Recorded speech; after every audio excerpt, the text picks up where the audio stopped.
Breaking news చూస్తున్నాం. Joe Biden తో Trump భేటీ అయ్యారు. అమెరికా అధ్యక్ష ఎన్నికల్లో ఘన విజయం సాధించినటువంటి డొనాల్డ్ ట్రంప్ అక్కడ వైట్ హౌస్ లోకి వెళ్లిపోయి జో బైడెన్ తో భేటీ అయ్యారు. ఆయన జో బైడెన్ కూడా తనని ఆహ్వానిస్తున్న సందర్భంలో వెల్కమ్ బ్యాక్ అంటూ సంబోధించారట.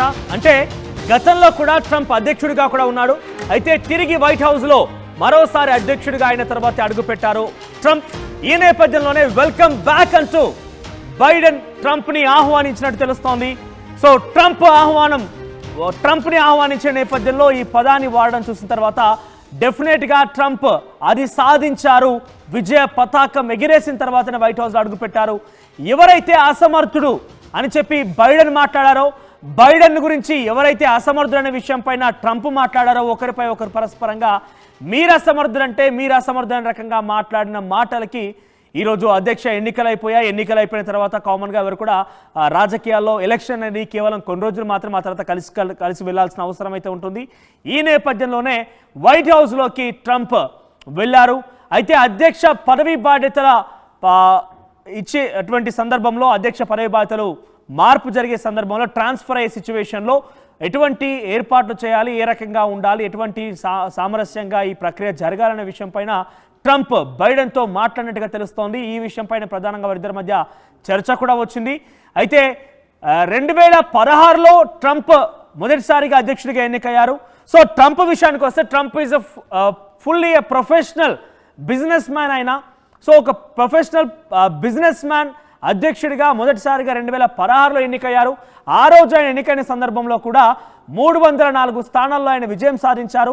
ఆ రోజు కూడా ఇంకొక విషయం గమనించాల్సి ఏంటంటే, 2 సందర్భాల్లో ఆయన గెలిచినప్పుడు కూడా ఆడవారిపైనే పైచేయి సాధించారు, ఆయన మహిళలపైనే పైచేయి సాధించారు. గతంలో కూడా హిల్లరీ క్లింటన్, ఇప్పుడు కమలా హ్యారిస్ 2 సందర్భాల్లో ఇదే సిచ్యువేషన్. 2016లో 304 స్థానాలతో విజయం సాధిస్తే ఈసారి ఆయన ఏకంగా 312 స్థానాలు, అంటే గతంలో కంటే 8 స్థానాలు ఇంకా రెట్టింపుగానే ఆయన గెలుచుకున్నారు, అక్కడ గెలుపొందారు. So swing states, red states, blue states సంగతి అనేది అమెరికాలో కామన్, చాలా సర్వసాధారణంగా వినిపించేటి పదాలు. సో బ్లూ స్టేట్స్ అన్నీ కూడా డెమోక్రటిక్ పార్టీకి మద్దతుగా నిలుస్తూ ఉంటాయి.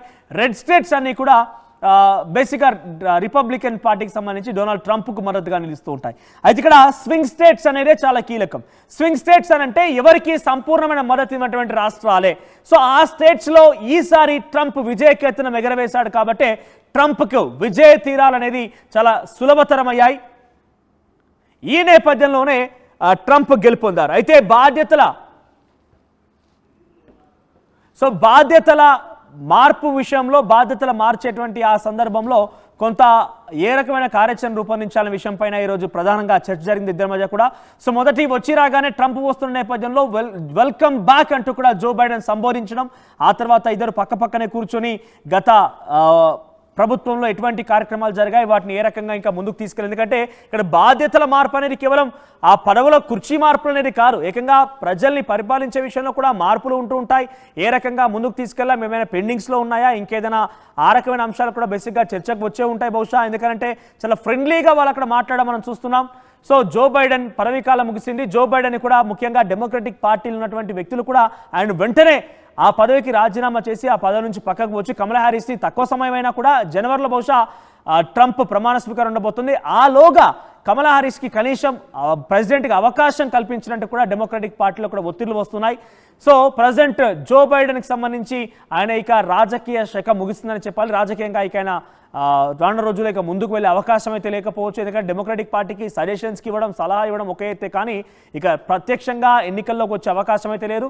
సో జో బైడెన్కు ఇది చివరి అవకాశం ఇక అయిపోయింది. ఇక ట్రంప్ కూడా రెండవసారి ఎన్నికైన నేపథ్యంలో ఆయనకి ఒకసారి వెల్కమ్ చెప్తూనే, వెల్కమ్ బ్యాక్ అని సంబోధిస్తూనే చాలా విషయాలు ఇద్దరి మరి చర్చకు వచ్చాయి. బాధ్యతల మార్పు విషయంలో ఎటువంటి తీరును అవలంబించాలి, ఎటువంటి కార్యక్రమాలను తీసుకోవాలి, ఏ రకంగా ఆ ఫెసిలిటేషన్ కానీ ఆ సెరమనీ ఏ రకంగా ఏర్పాటు చేయాలనే విషయంపై ఇద్దరి మధ్య చర్చకు వచ్చినట్టు తెలుస్తోంది. ట్రంప్, జో బైడెన్ ఇద్దరి కలయిక పైన పెద్ద ఎత్తున అమెరికా ప్రజలు కూడా ఒక్కసారిగా ఈ అద్భుతమైనటువంటి దృశ్యాలు చూసిన వారంతా కూడా డెఫినెట్గా కొంత మొహం మీద చిరునవ్వు చూసే అవకాశం అయితే కనబడుతోంది.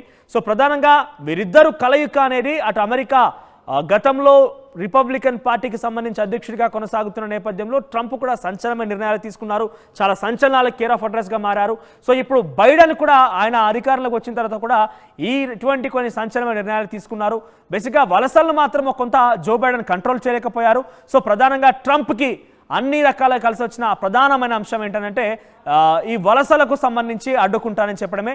వలసలు అడ్డుకోవడం అనే ఒక నినాదంతోనే ట్రంప్ అధికారంలోకి వచ్చారు. మరి ఆ విషయం కూడా బహుశా ఇద్దరి మధ్య చర్చకు వచ్చే ఉంటుంది.